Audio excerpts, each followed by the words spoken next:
entrepreneurship, specifically in the United States.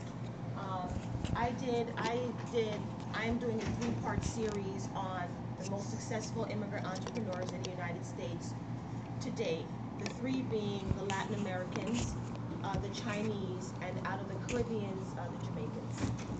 Overall, immigrant entrepreneurs have outpaced the native-born entrepreneurs 5-to-1 in maintaining and starting a business. So that means that in the United States, immigrants are actually more successful at starting and maintaining a business than the people that actually are raised and born in the U.S.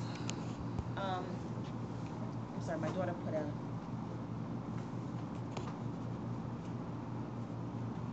Just L.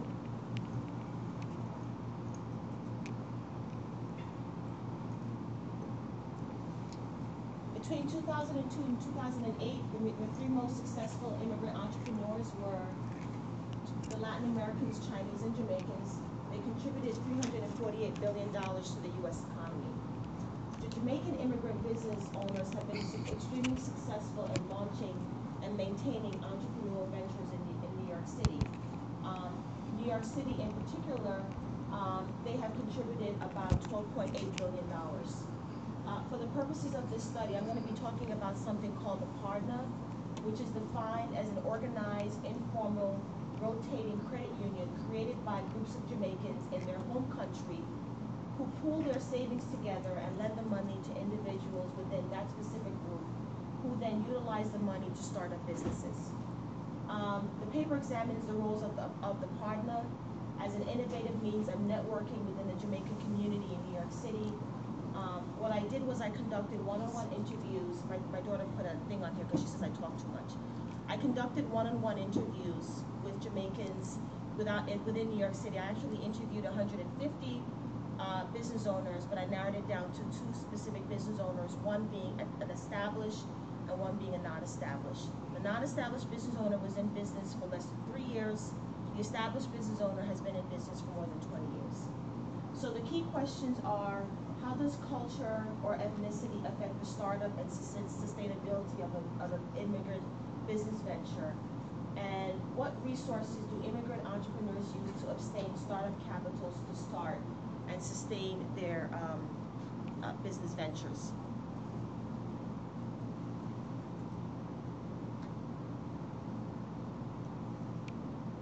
I'm just going to skip that.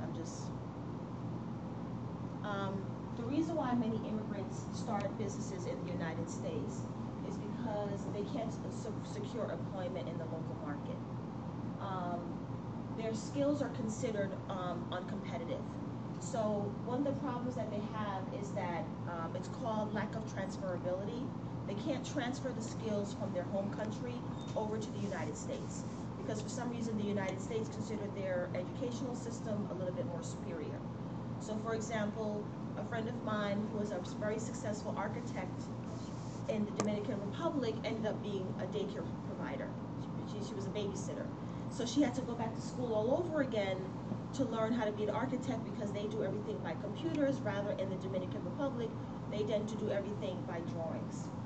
So immigrants have a problem gaining employment here. For some reason, they think that because you don't speak English well or you have problems pronouncing the words in certain ways, that means that you're uneducated. So what they do is they have no choice but to start a business.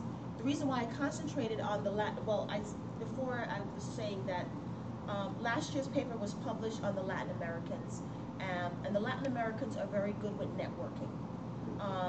They are extremely good with saying, I am going to take you from, you and I are friends, and I'm going to teach you how to cook my meal, you're going to teach me how to cook yours, and we're not going to be competitive because we're both going to make money. That is their idea of networking. So the reason why I chose New York City is because it represents about 30% of all new immigrant-owned businesses in the United States.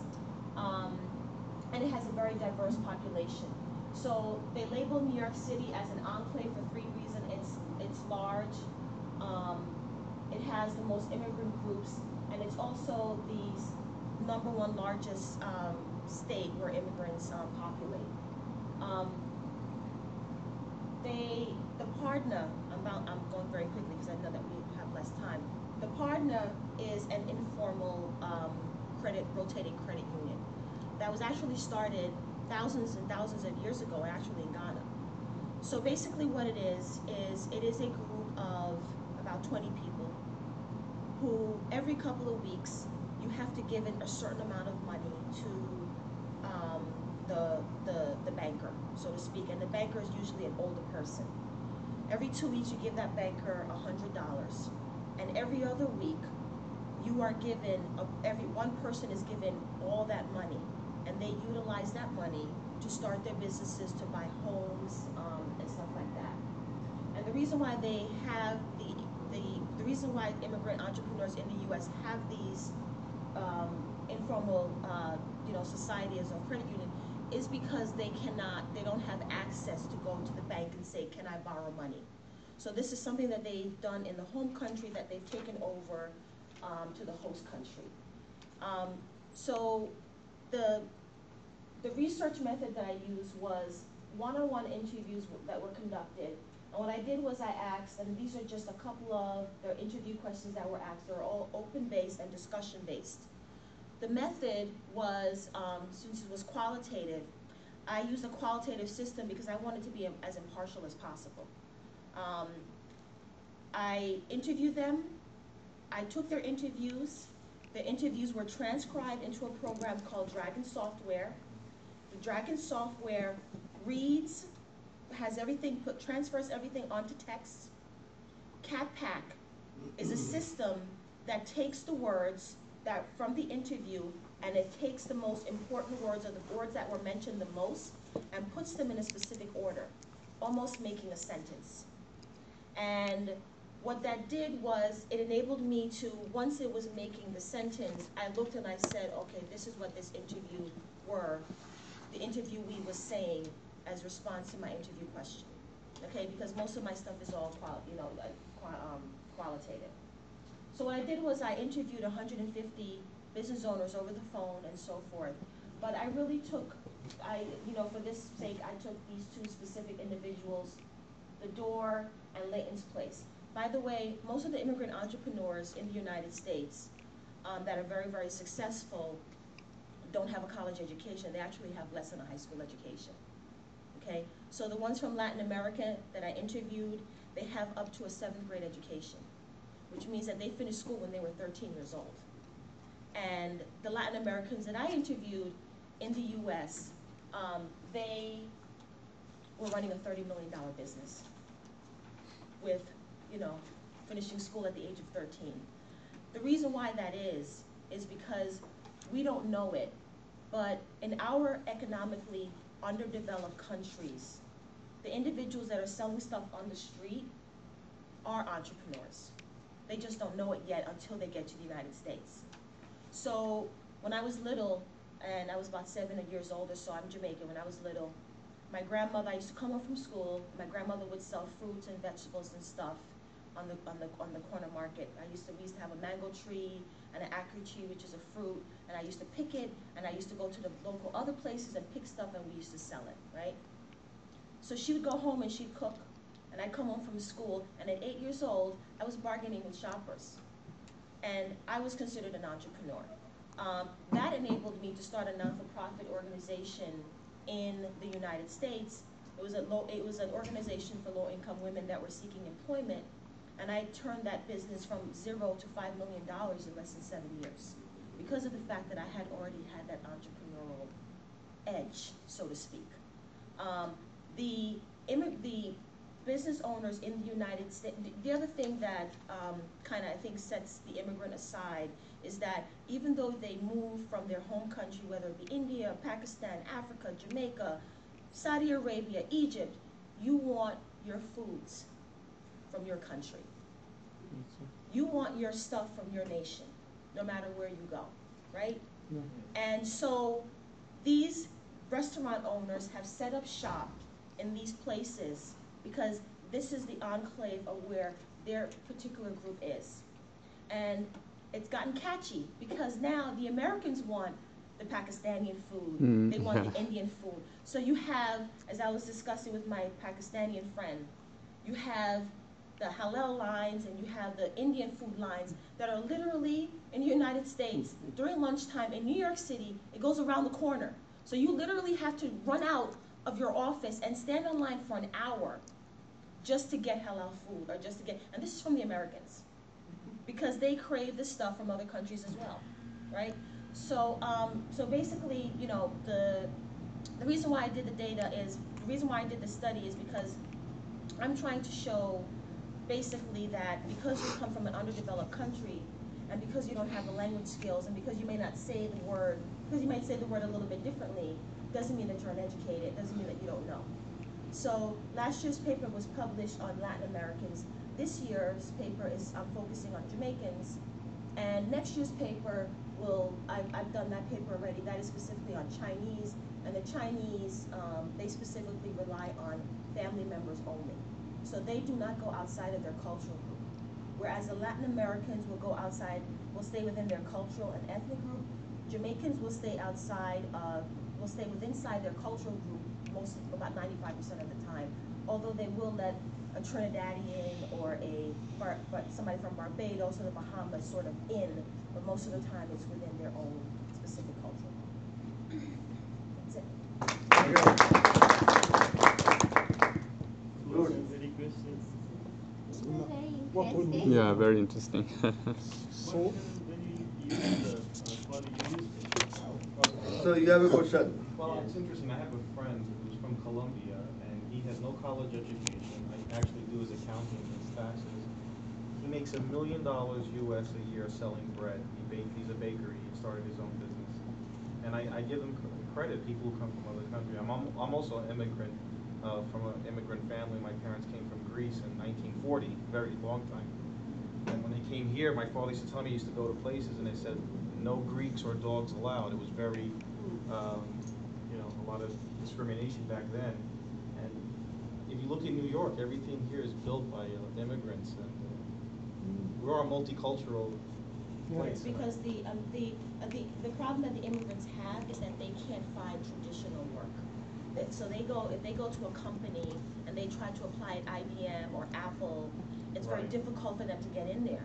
So they say, okay, I'm just going to create my own business, and I'm going to make almost the same amount of money as the Apple, or as, and I'm going to employ other people, and then they employ other people and so forth. So what some of the immigrant groups have done, especially the Latin Americans, is, I don't know if you know bodegas, right? The bodega shops are little, like, you know, little hole-in-the-wall shops, or restaurant. What the Latin Americans will do is they'll say, one Latin American will have his restaurant, and he'll open up another restaurant, and he'll take his best worker from the last restaurant. He'll say, listen, I want you to manage this restaurant for me.